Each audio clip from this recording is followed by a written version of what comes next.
Bienvenidas a todas las personas que nos están acompañando el día de hoy. Esto es Niño Inspira, una iniciativa que busca resaltar y contar las historias de las personas que están impactando positivamente el Quindío, que están generando proyectos, que están generando iniciativas, y la idea de este espacio es darlas a conocer y pues conocer un poco de la historia también que hay detrás de estos logros, de estos proyectos y bueno, como de estas iniciativas que nos comparten nuestros invitados. El día de hoy tenemos un invitado muy especial, Sebastián Restrepo, un arquitecto de nuestra ciudad, quien ha tenido una larga trayectoria trabajando como docente, desarrollando proyectos arquitectónicos y también como emprendedor. Hoy queremos hablar con Sebas, que nos cuente un poco más de su historia. Y bueno, Sebas, bienvenido aquí en Niño Inspira. Gracias, Dani. Gracias. Bueno, no sé por dónde quieres que arranquemos. Bueno, cuéntanos un poco quién es Sebastián y a qué te dedicas, como para que la gente que esté aquí como que se contextualice un poco. Bueno, yo soy Sebastián Restrepo, como dijiste, soy arquitecto. Oigo por ahí como... O micrófonos. Sí, con mucha audio. Todas las personas que vayan ingresando porfa a la sala, les pedimos el favor de que nos vayan, pues que vayan silenciando los micrófonos. Juan Olivares, Juan Carlos, ¿tienes el micrófono prendido? Ya, creo que ya se silencio. Es que yo soy bien despistadito. Bueno, entonces yo te estaba contando, sí, yo soy arquitecto. Yo estudié en Bogotá, estudié en la Universidad Javeriana. Me gradué del colegio acá en Armenia, en el colegio Carlomagno, que ya no existe. Y he trabajado en muchas ciudades, crecí, tuve una infancia pues como muy viajera, lo que me permitió pues conocer muchos lugares, muchas ciudades, sobre todo latinoamericanas. He trabajado en Uruguay, he trabajado en Bogotá, he trabajado en Panamá y después de eso decidí volver a Armenia. Trabajé en unas oficinas importantes, unas oficinas muy conocidas pues, a nivel nacional y aún más. Y adquirí una visión diferente como de la arquitectura, lo que me permitió, pues creo que, digamos, estar un poco en la posición en la que estoy ahora, pues tampoco, pues como si no estuviera muy maravilloso, pero sí creo que se marca un poquito la diferencia en arquitectura. Bueno, Sebas, una pregunta muy importante es ¿qué significa la arquitectura para ti? ¿Qué representa la arquitectura en tu vida y cómo es esa visión tuya de la arquitectura? Bueno, esa pregunta es como bien compleja. La arquitectura, y eso es un poco cliché tal vez porque se lo dicen a uno en la universidad cuando empieza a estudiar, y de verdad eso se vuelve a uno como una forma de vida y una forma de entender el mundo. Uno percibe de una manera muy diferente las cosas después de ser arquitecto. No creo que estudiar arquitectura, porque creo que es diferente ser arquitecto a estudiar arquitectura. Es mi pasión, yo vivo por la arquitectura, pues es como mi interés real de corazón. Es como lo que te llena. Y digamos, sí, Sebas, en esa visión que tú sientes que te aporta la arquitectura, como qué cosas puedes destacar, digamos, de esa nueva percepción que te da la carrera, o lo que tú dices, no solo la carrera, sino como tal el ejercicio y la pasión que tienes por la arquitectura, pues que, como tú dices, no es lo mismo estudiar algo que ejercerlo y meterse de lleno en esa profesión. Sí, total.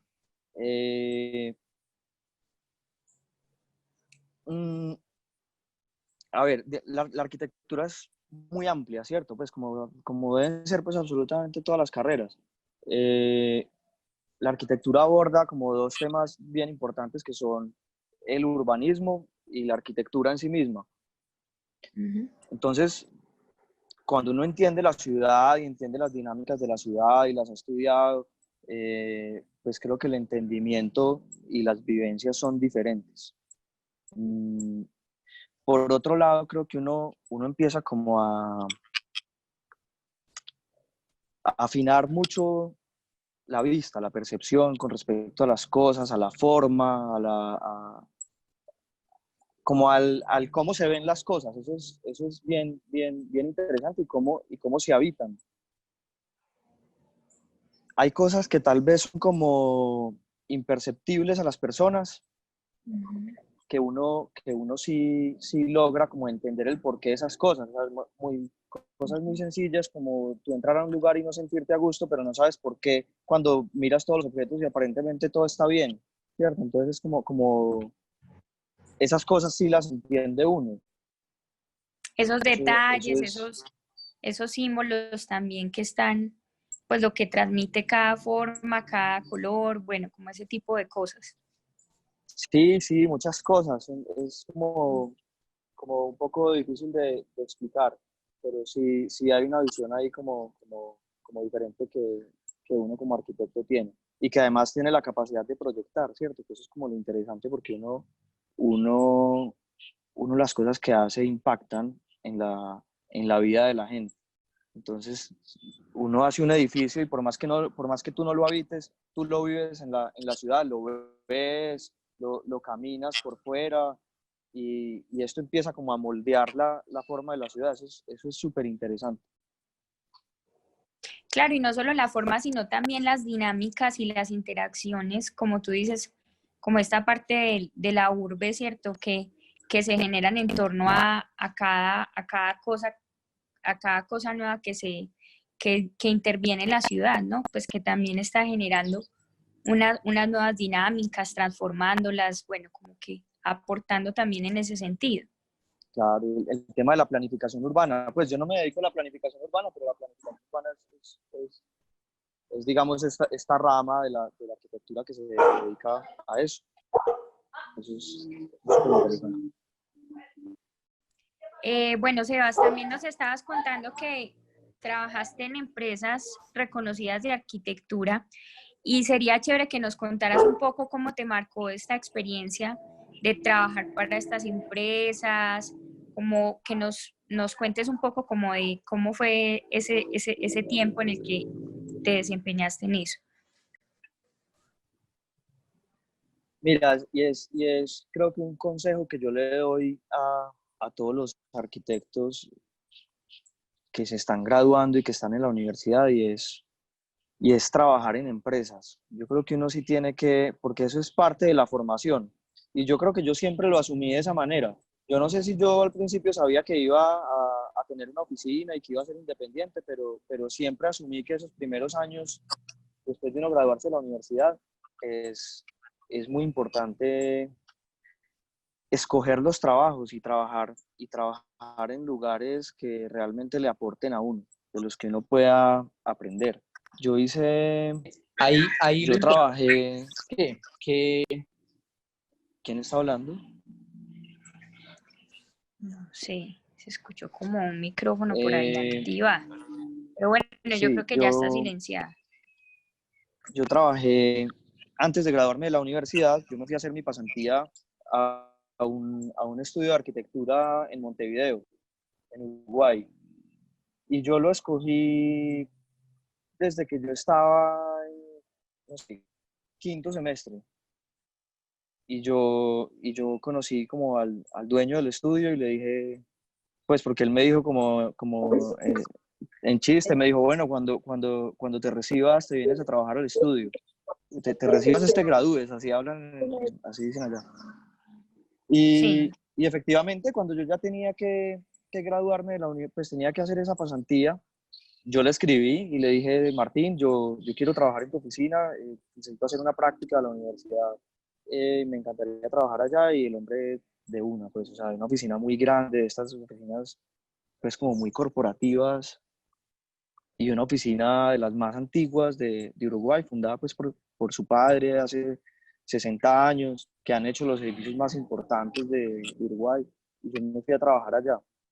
Y eso me cambió a mí la manera de ver la arquitectura. Y gracias a eso, cuando me gradué de la universidad, pude entrar a trabajar a la oficina de Carlos Lleras en Bogotá. Carlos Lleras es un arquitecto muy reconocido en Colombia. Para los que no lo conocen, él es, pues, primero es el presidente Lleras Restrepo, pero, pero además es la oficina que hace, creo yo, los proyectos como de más altas especificaciones de vivienda en Colombia. Son los que hicieron este edificio, que han publicado mucho, que tiene como el muro verde más grande del mundo, algo así. No sé si sea realmente el más grande del mundo, pero, pero es un edificio pues increíble para los que de pronto lo tienen referenciado.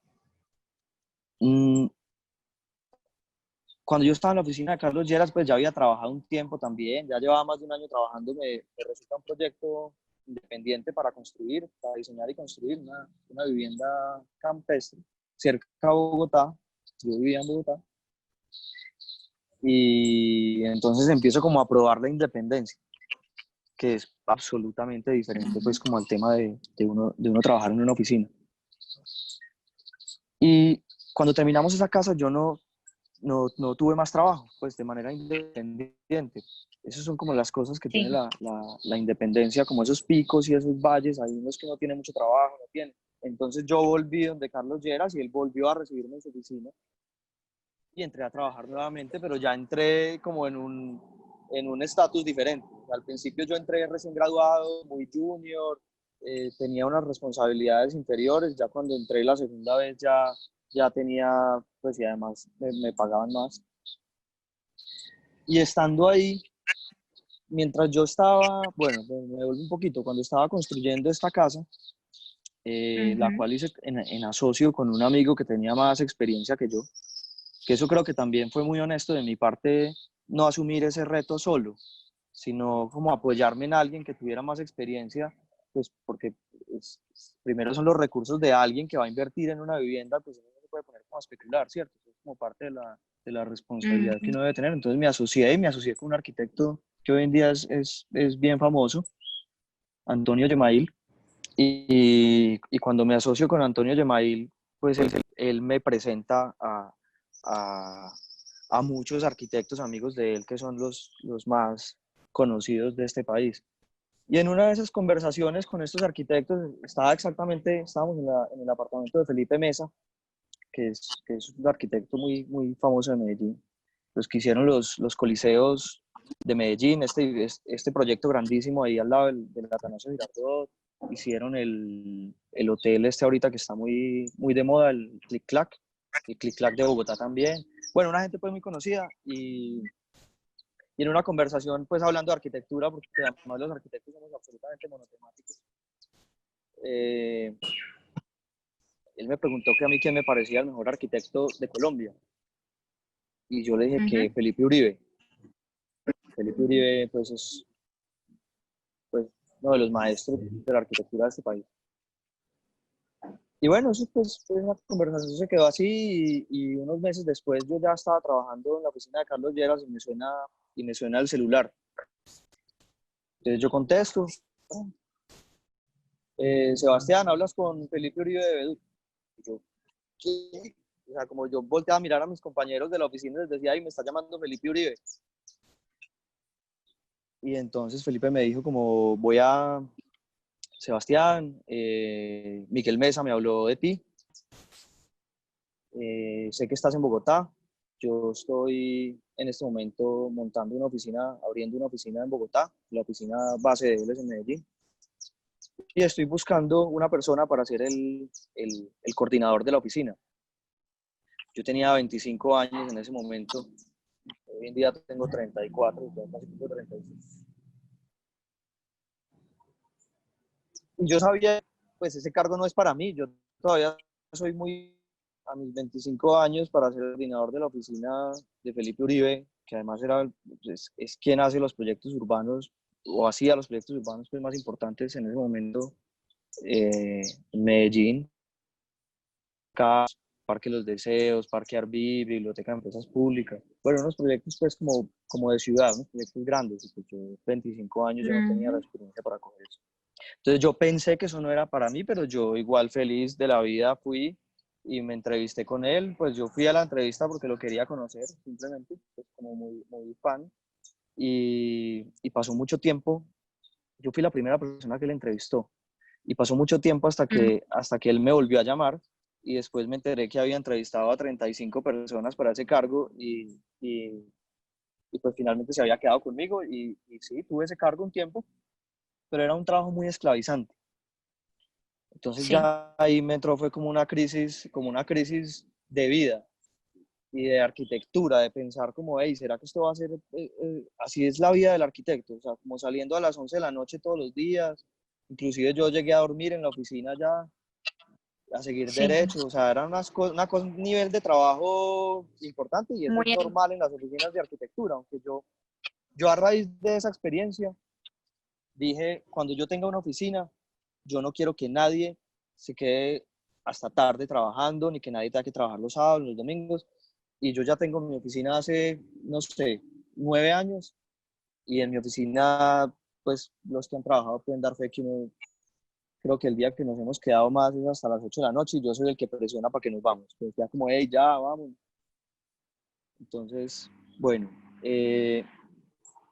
cuando renuncié a la oficina de Felipe Uribe, casualmente mi papá estaba en Panamá por trabajo y estaba reunido con un arquitecta de acá de Armenia que tiene la oficina allá y que pues es la oficina que hace como los proyectos de vivienda de interés social más grandes y en temas también de espacio público.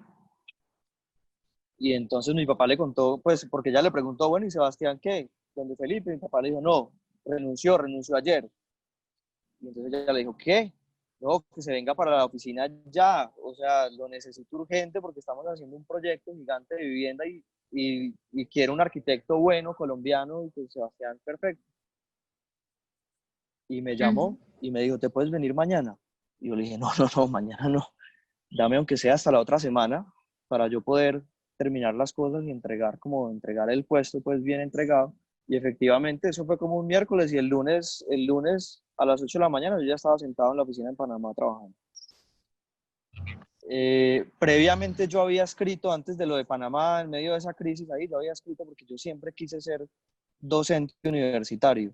Yo escribí a la universidad acá en Armenia, que en ese momento estaba Juan Carlos Olivares de decano, que ahí está conectado. Y le escribí que yo quería dar clases, él me respondió cuando yo ya estaba en Panamá y yo decidí venirme de Panamá a dar clases. ujú. Y llegué a ganarme la sexta parte de lo que me pagaban en Panamá, pero yo quería estar en el Quindío y quería dar clases. Corrí con la suerte de que les hice Sebas, tanta falta en la oficina que me contrataron pues, para trabajar a distancia. Cuéntame. ujú, que ahí te iba a hacer una pregunta pues como muy importante y es que de pronto nos contaras eh, en esa parte, pues como que de toda, antes como de pasar a ese paso que hiciste hacia la docencia, ¿qué te aportó como a la vida cotidiana? O sea, como que, qué cosas te aportó esa experiencia de trabajar en esas oficinas, de trabajar, digamos, como de esa manera tan dura, o como que, qué cosas te quedaron de eso, como que, qué aprendizajes, qué cosas valoras como de esa experiencia que viviste pues en todos esos lugares que trabajaste y con la gente que conociste. Mm, Mira, yo creo que varias cosas. Disciplina, Ujú, carácter, mucho carácter. Yo pienso que uno tiene que tener como mucha fuerza en esto, porque esto es como de muchas frustraciones. Esto es una carrera como llena de frustraciones pues, todo el tiempo. Eh, pues técnicamente los aprendizajes son infinitos, pues eso es como ir a la universidad 20 años, o sea, lo que uno aprende haciendo proyectos todo el tiempo es tremendo. Eh, como un rigor de trabajo. Creo yo que bien, creo que el haber uno tenido en sus manos de una escala que de pronto ahora apenas estoy empezando a tener nuevamente, ya de manera independiente. No, es que yo creo que es infinito como los aprendizajes que uno tiene en una buena oficina, ¿no? Porque es que yo creo que la gente que se gradúa y entra a una oficina mala, pues al contrario, desaprender después es más difícil, ¿cierto? Eso es como... Yo por eso también mi consejo es, yo, yo, yo me regalaría, o sea, yo de hecho en la pasantía, a mí me pasó una cosa muy graciosa en la pasantía y es que yo nunca esperé que me pagaran. No sabía ni siquiera que me iban a pagar y me daba pena preguntar si me iban a pagar. Y, Ajá. y al tercer mes de trabajo,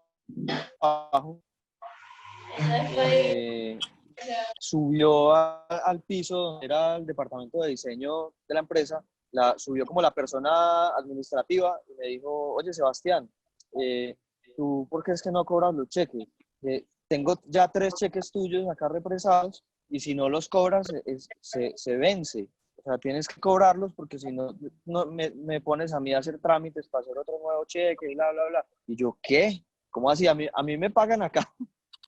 Y, y bueno, una sorpresa fue súper grata. Entonces mi consejo es, o sea, como regalarse a una buena oficina o entrar sin una pretensión económica al principio y asumirlo como una parte de la formación, porque eso finalmente es lo que guía los trabajos que siguen. Si uno ya trabaja en una oficina buena, pues seguramente en otra oficina buena lo contratan, pero si uno se emplea en otra cosa, pues mala, yo pues no sé, o sea, hay gente que, por ejemplo, le gusta el diseño y se meten a trabajar a la alcaldía.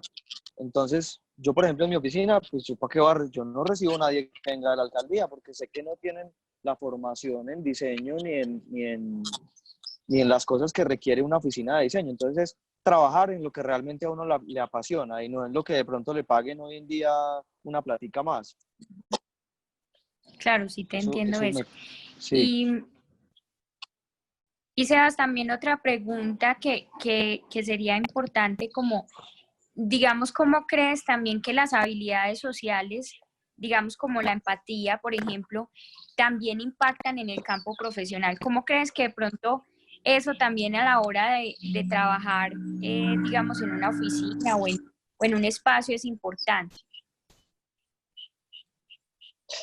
Pues es que es todo, ¿cierto? O sea, digamos que el entenderse con las demás personas y relacionarse con las demás personas es clave, porque finalmente, pues yo creo que pues, en la arquitectura los proyectos se hacen en grupo, ¿cierto? Y en general en la vida yo creo que los proyectos se hacen con personas y para las personas. Entonces uno pues tiene que ponerse en los zapatos siempre del cliente o del empleado o del jefe, o sea, como entender como mucho las relaciones humanas para poder pues lograr finalmente lo que uno quiere lograr.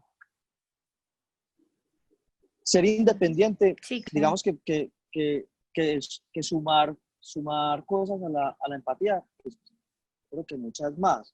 Yo creo que la independencia no es para todo el mundo, no es para todo el mundo porque pues uno puede ser bueno en lo que hace, pero de pronto no se sabe vender o no tiene, o si uno es una persona muy tímida, pues difícilmente podrá hacer un negocio, ¿cierto? Podrá hablar con alguien o podrá, eh, ¿cierto? O sea, hay como un montón de cualidades que uno debe sumar para emprender cualquier cosa, no simplemente el ser Como, bueno en una cosa específica.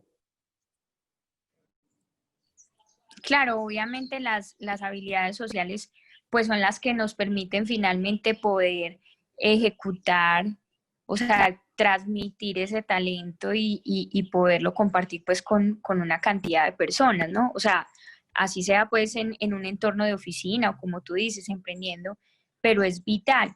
Y también me parecería chévere que nos contaras de esos proyectos en los que trabajaste en ese momento de tu vida en el cual estuviste como empleado, pues conociendo estos proyectos chéveres, ¿cuál fue el que te generó más reto o digamos un proyecto que tú recuerdes que fue como algo muy difícil o algo que de pronto, pues sí, que era algo muy grande y que quizás tú sentías que te exigió muchísimo? ¿Cuál podrías contarnos o compartirnos que fue ese proyecto retador que tuviste? No, yo creo que a mí ningún proyecto me ha dado. Yo creo que con todos me he sentido tranquilo y además que uno en las oficinas tiene mucho apoyo. Entonces, Ujú, uno como que no llega a preocuparse mucho porque finalmente pues el jefe sabe llevar pues el proceso. ujú. De pronto uno que creo que fue cuando renuncié, no creo que fue ni siquiera que me haya dado duro, sino que ya me aburrí mucho. En la oficina de Felipe Uribe estábamos haciendo un plan parcial en Pereira, el plan parcial Egoya, y eso era un proyecto de 4 manzanas, un proyecto gigantesco. Tenía ahí como un grado de dificultad por las pendientes de las manzanas, ¿no? Había unas inclinadas, otras. Eso de pronto fue pues, un proyecto como que yo no recuerde como muy positivamente, pero no, son más los retos que yo tengo de los proyectos, ¿no? Y retadores, pues no, son llevaderos y son chéveres todos. De pronto una casa que creo que estoy ahorita como repitiendo, una casa que diseñamos ahorita 5 veces para una cliente. Y eso Sí. nos pasó en la oficina de Felipe Uribe cuando estábamos haciendo la casa de un actor francés que es muy famoso, yo no me acuerdo cómo se llama. Esposo de una chica que es la manager, que se llama María Fernanda Cortés. Eh, Sí. Patrick Delmas. Una casa que fue un proceso muy duro, muy duro. Esa de pronto.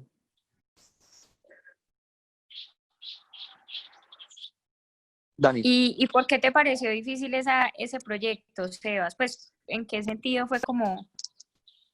es que sabes que yo creo que la dificultad en los proyectos no la aporta el proyecto mismo, sino el cliente.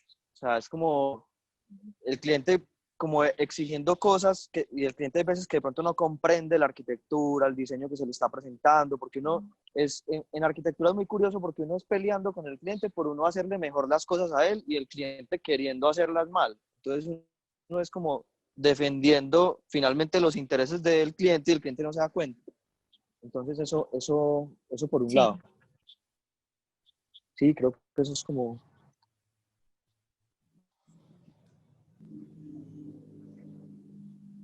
Sebas, ¿me estás escuchando? Yo no Sí, te estoy escuchando. no Ah, bueno, sí. no estoy diciendo nada. Ah, ya, bueno. Bueno, Sebas, si nos estás contando ahora que entonces regresas al Quindío después de ese proceso de Panamá, y también sería muy chévere que nos contaras por qué sentías ese anhelo de regresar al Quindío.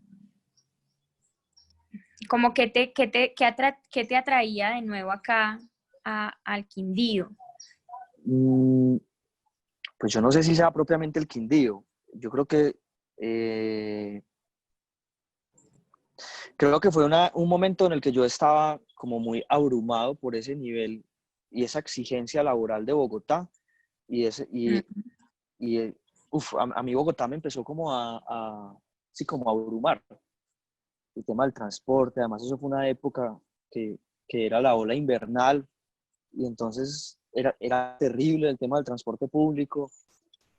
Llovía y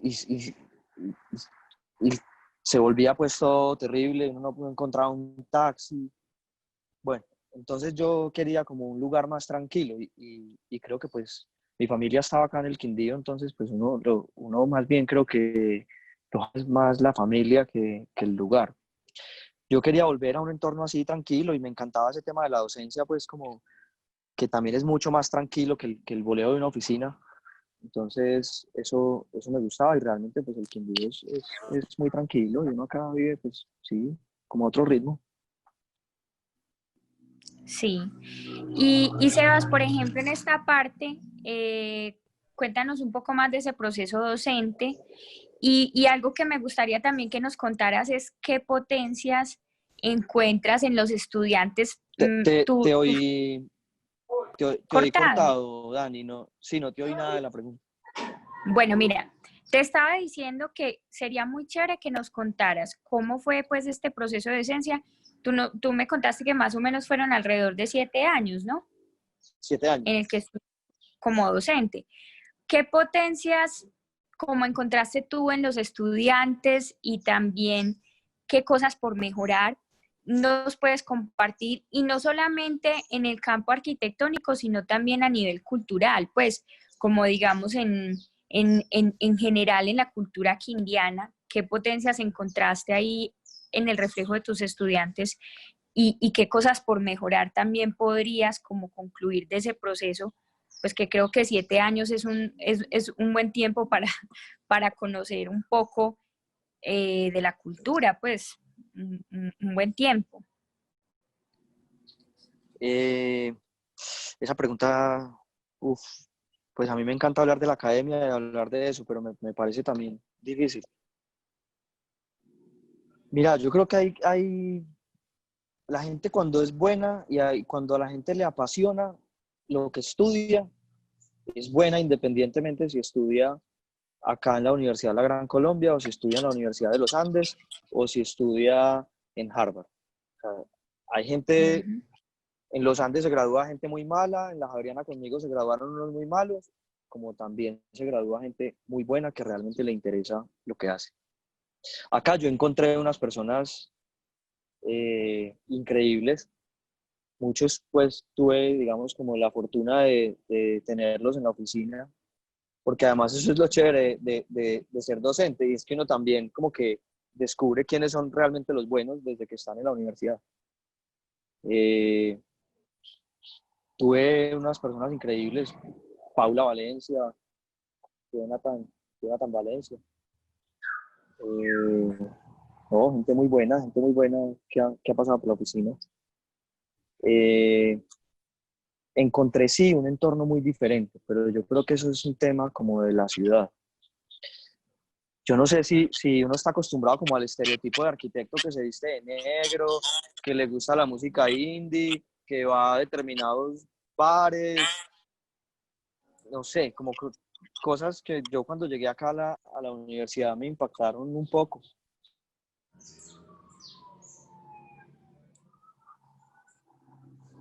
Creo Se que hay muchas pausó. cosas y creo que hay, a mí me sorprende,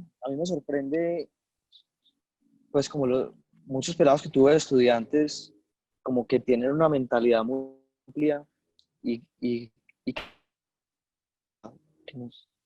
a mí me tocaba una vez, me acuerdo que estaba, pues un estudiante estaba diseñando un hotel y yo nunca me he quedado en un hotel.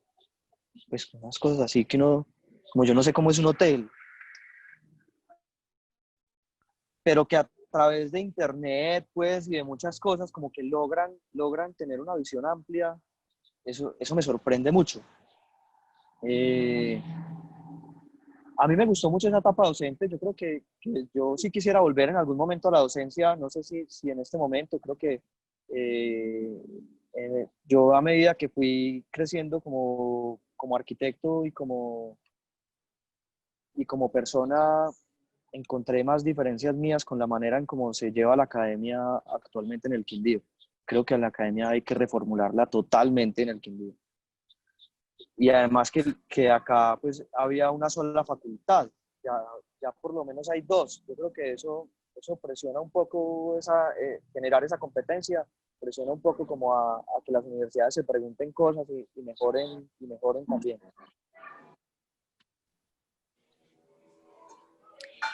Y Sebas, por ejemplo, digamos en esta parte que tú nos hablas de que tú piensas que hay que, pues que sería importante reformar muchas cosas de la metodología pedagógica, pues a nivel, yo creo que a nivel no solo de arquitectura, sino en general. Como qué Mira, y te cositas voy a de decir, pronto. te voy a decir, qué pena te interrumpo, te voy a decir cuál es el problema de la educación actualmente. Es que las universidades se dedican a chulear indicadores y a buscar certificaciones.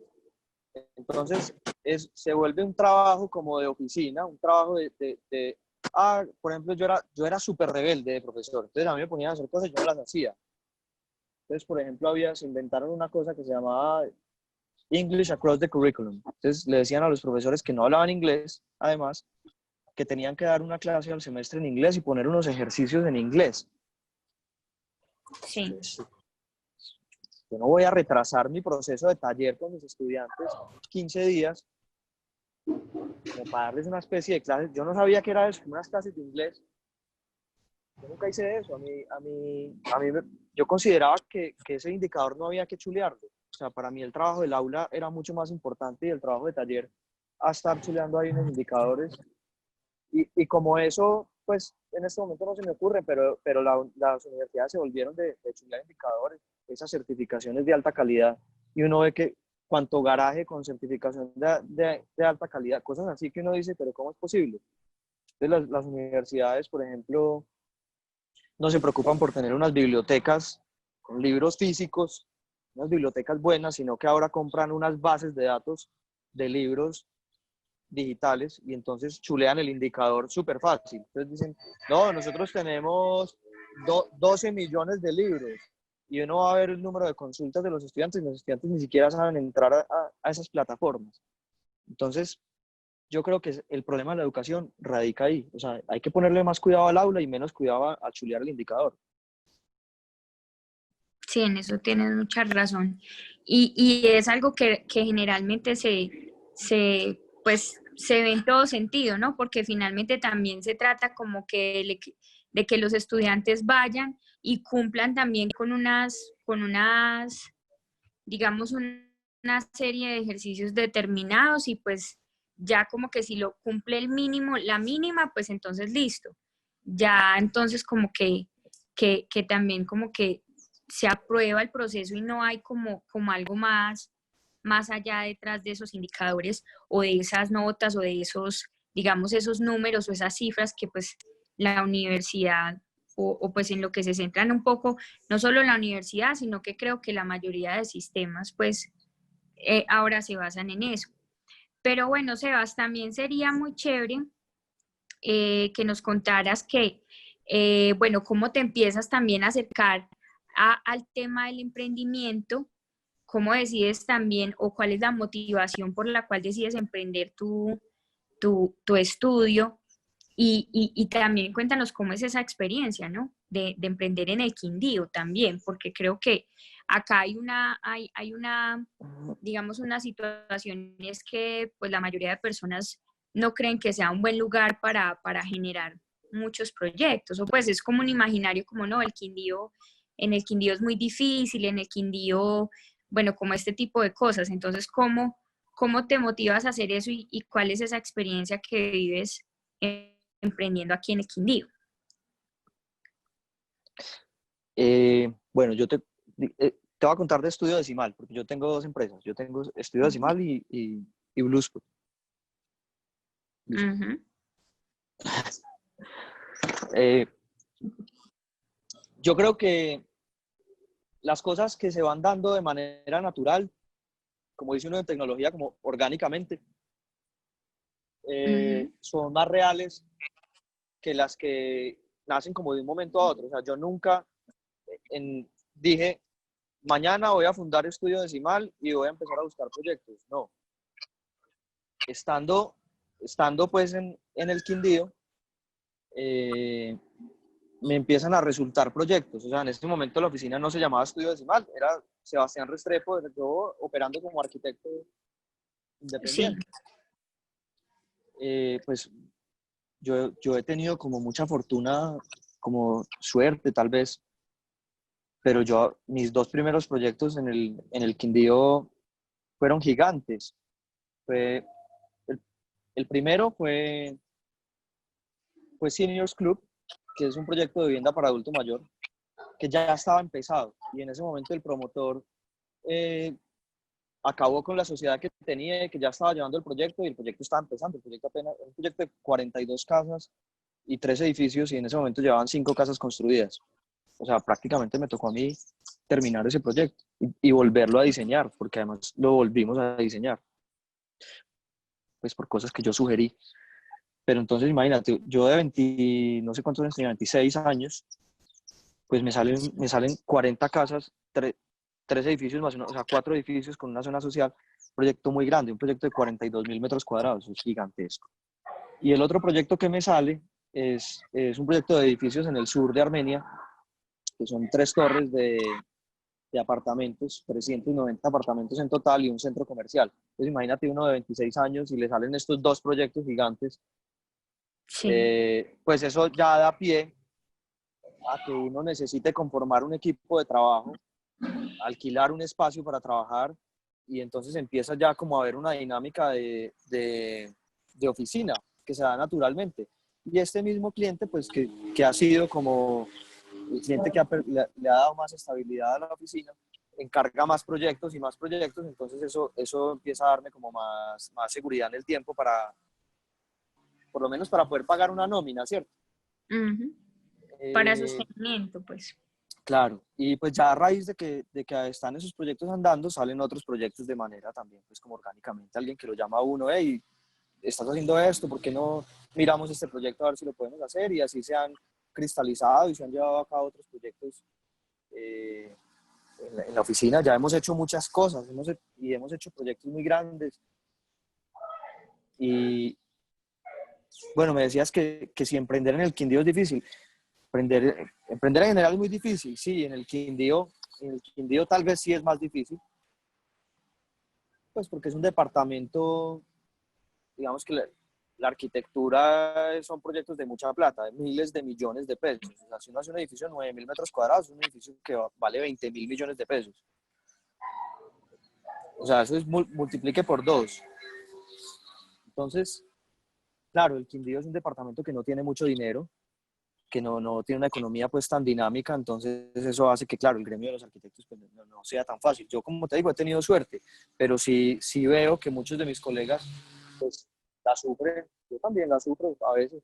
Ahorita estamos en una época como de menos trabajo, pero ahí vamos, haciéndole. Bueno, Sebas, eso pues, o sea, es interesante porque pues igual es algo difícil, pero también posible, ¿no? Porque pues en la medida en que tú nos cuentas que has tenido un sostenimiento ya, ¿cuánto tiempo llevas con estudio decimal? Sí, pues mira, yo arranco en el año 2011. Entonces, pues es también como también un poco sobreponerse, ¿cierto?, a las bajas y pues estar ahí perseverando como tú lo has dicho, pues como en el transcurrir del tiempo. Y también sería chévere, Sebas, que nos contaras por qué para ti el emprendimiento está también sobrevalorado y por qué también, digamos, que el propósito, pues como esta charla era hablar como de desmitificar un poco esa supremacía que se le ha dado al emprendimiento y digamos toda la buena publicidad que ha tenido. ¿Por qué crees un poco que ha sido sobrevalorado? Sí, sí, siempre lo digo también, me parece, se ha asociado el emprender con ser exitoso. O sea, como que esa es como la meta hoy en día de todos los millennials. Pues es además creo que sumado a esto, y ya que dije esa palabra, yo les digo mucho a los chicos de la oficina que son muy millennials, porque además no, esta nueva generación no está ¿cómo se dice? Como relacionada con el tema de la disciplina, de los horarios, sino que es como trabajan a cualquier hora, no quieren cumplir horarios nunca. Entonces yo creo que también por eso se ha creado como alrededor del ser empleado, como, uy, no, que pesar es empleado y le toca cumplir horario. A mí no hay nada más maravilloso que cumplir horario. O sea, yo a las 6 de la tarde apago el computador y ya como que, y por ejemplo no llamo a mis empleados en horas que no son de oficina, un domingo, un sábado, nada. O sea, y si está de vacaciones, no lo molesto. Y también digo eso o sea, como que está sobrevalorado porque también, primero, mucha gente cree que innova o que emprende porque ni siquiera conoce qué se hace en una oficina grande o qué se hace en una empresa grande, cómo se hacen las cosas. Yo tengo amigos, tengo un amigo, por ejemplo, que trabaja en la oficina de Norman Foster en Londres. Norman Foster, pues para los que no son arquitectos, es uno de los arquitectos más famosos, más importantes del mundo. Y mi amigo trabaja en unos proyectos como el aeropuerto de Ciudad de México, que es de esos proyectos que salen en megaestructuras, en Discovery Channel. Ahorita estaba en China, pues ya lo volvieron a Londres por el tema del virus, haciendo el aeropuerto de Shenzhen. O sea, son unos proyectos que si uno no está en una oficina empleado, pues nunca va a tener acceso a saber cómo se hace eso. Y probablemente la realización de él como arquitecto pues es superior a la de uno y sus capacidades puede haberlas llevado como a otro nivel en una empresa. O sea que tampoco es ver mal el tema de ser empleado. Es que hay que bien emplearse. Como él, tengo muchos amigos. De hecho, ahorita, esta mañana que hablamos de lo de las charlas que estamos haciendo los martes, tengo un amigo que trabaja en una oficina en Nueva York también famosísima que se llama PIC y le escribí para que hiciéramos una charla. Y es de acá de Armenia, él es de acá de Armenia, pues de hecho es de Calarcá. Y él se graduó del colegio público en Calarcá y terminó haciendo una maestría en el MIT y trabajando en las oficinas más famosas del mundo y hoy en día trabaja en Nueva York en Big y es un diseñador senior, pues ya ni siquiera es junior, ya está en un momento en que dirige equipos de trabajo y hacen unos proyectos increíbles. Entonces, o por ejemplo yo cuando trabajaba en esas oficinas, ¿sabes? Eso es realmente para uno formarse como arquitecto o como cualquier cosa, la gente que trabaja en empresas grandes, creo que aprenden mucho. Sí, tal vez hay emprendimientos que no son trascendentales y se les da más importancia. Yo creo que una de las cosas también, Sebas, como muy importantes a la hora de emprender, es pues también, como tú dices, tener en cuenta el panorama, ¿no? Porque muchas veces, como tú dices, muchas veces se cree que entonces voy a emprender y voy a tener éxito por el solo hecho de emprender. Y pues creo que obviamente se necesita no solo lanzarse, sino también pues precisamente tener una disciplina para, por ejemplo, creo que el solo hecho de cumplirte tú con tus metas en tu emprendimiento, pues requiere que a veces trabajes incluso más que un horario de trabajo pues tradicional y eso requiere también mucha entrega y mucha pasión, o sea, que realmente uno ame lo que hace, porque finalmente si no lo hace, pues muy difícilmente va a poder sostenerse y perseverar Ah, pues en no, sí, sí. Si cosas. no le gusta lo que hace, que no lo haga, pues que no le haga ese daño a la sociedad. Sí, eso es pues como vital esa pasión, ese amor por las cosas. Y bueno, Seba, creo que hay una persona acá que aparece con la manito levantada, no sé si quiere hacer una pregunta, le activamos el micrófono, nos pueden escribir ahí por el chat. También a todas las personas que pues nos están acompañando, decirles que nos pueden escribir sus preguntas por el chat o pueden también alzar la mano para activar el micrófono y que puedan intervenir. Y pues mientras tanto, Sebas, te hago como la última preguntita y es ¿qué te inspira en este momento del Quindío? ¿Qué te motiva de la ciudad, del departamento? ¿Qué te genera, digamos, amor por el lugar? Lo que hablábamos ahora, ¿qué potencias ves? Bueno, ¿qué te inspira el Quindío? Eh, Mira, yo creo que uno debe ver como en las ausencias las oportunidades. Entonces Armenia, pues obviamente es una ciudad chiquita, muy chiquita, carece de muchas cosas.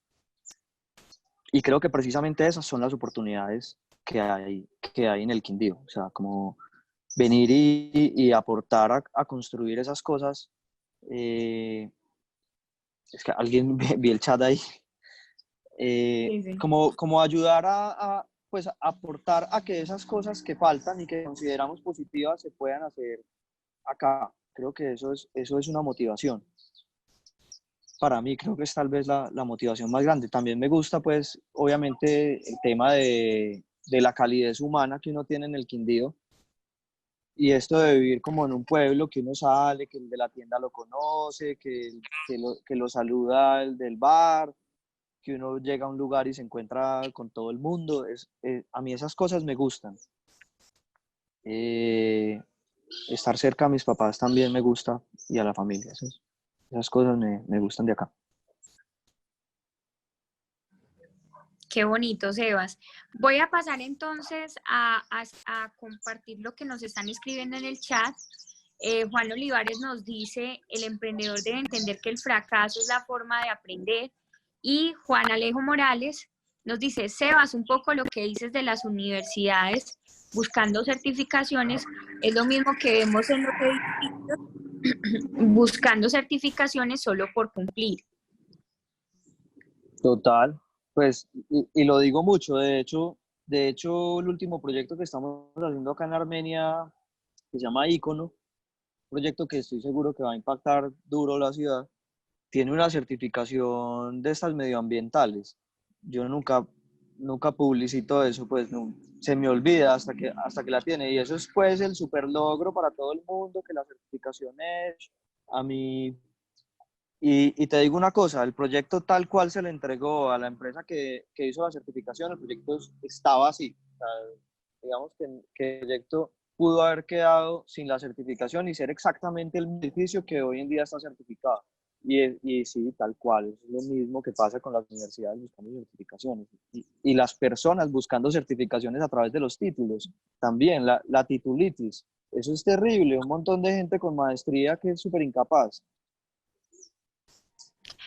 Yo creo que finalmente eso es también como una reflexión en todo campo y es que muchas veces más que los hechos, ¿cierto? Porque muchas veces, como tú dices, hay personas, yo conocí profesores en la universidad que desafortunadamente con PhD, ¿cierto? Y realmente lo que tú lograbas aprender en una clase era muy básico, o sea, no te estaban aportando realmente un conocimiento ni realmente te estaban dando unas herramientas para afrontar el campo profesional y pues eso es lo que tú dices, pues esa titulitis no solo entre los profesores, academia, incluso pues en general en toda la sociedad, las instituciones están muy dadas a eso, ¿no? A que cumplamos con unos números y como decía ahora, con unos requisitos, unas cifras, pero más allá de las cifras, lo que hay detrás de todo eso como que no lo